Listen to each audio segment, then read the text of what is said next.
জানো তো, ওই যে কথায় বলে না, যার কপালে যেটা আছে সে সেটা পাবি। আমারও ঠিক সেটাই হয়েছে। প্রত্যেক বছর আমাদের চন্দ্রনগরে হসপিটাল মাঠে চড়ক মেলা বসে।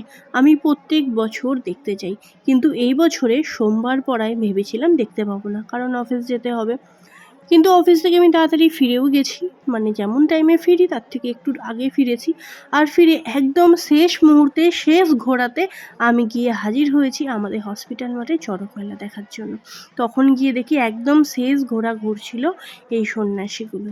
যাই হোক, চোখটা দেখে একটু সার্থক হলো। আর এই বছরের শেষ দিনে তোমাদেরকে জানিয়ে অনেক অনেক অনেক শুভেচ্ছা।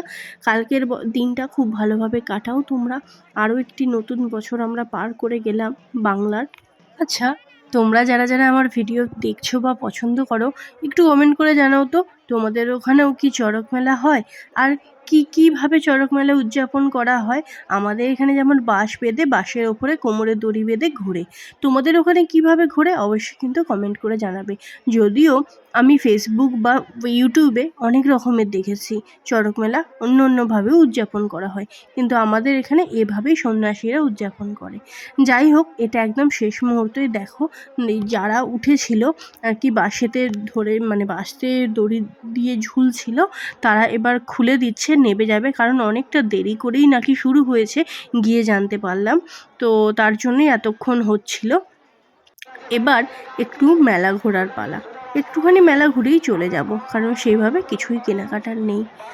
আর এই দেখো বেলুনগুলো, ছোটোবেলাতে এই বেলুনগুলো কেনার জন্য একদম হুটোপুটি করতাম মা বাপির সাথে। তো যাই হোক, এখন বড় হয়ে গেছি, এখন তো আর এইসব কিনি না।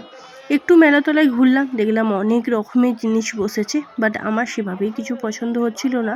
আর খাওয়া দাওয়ার কথা যদি বলো, না, আমার মেলাতলায় সেভাবে খাওয়া দাওয়া করতে ভালো লাগে না।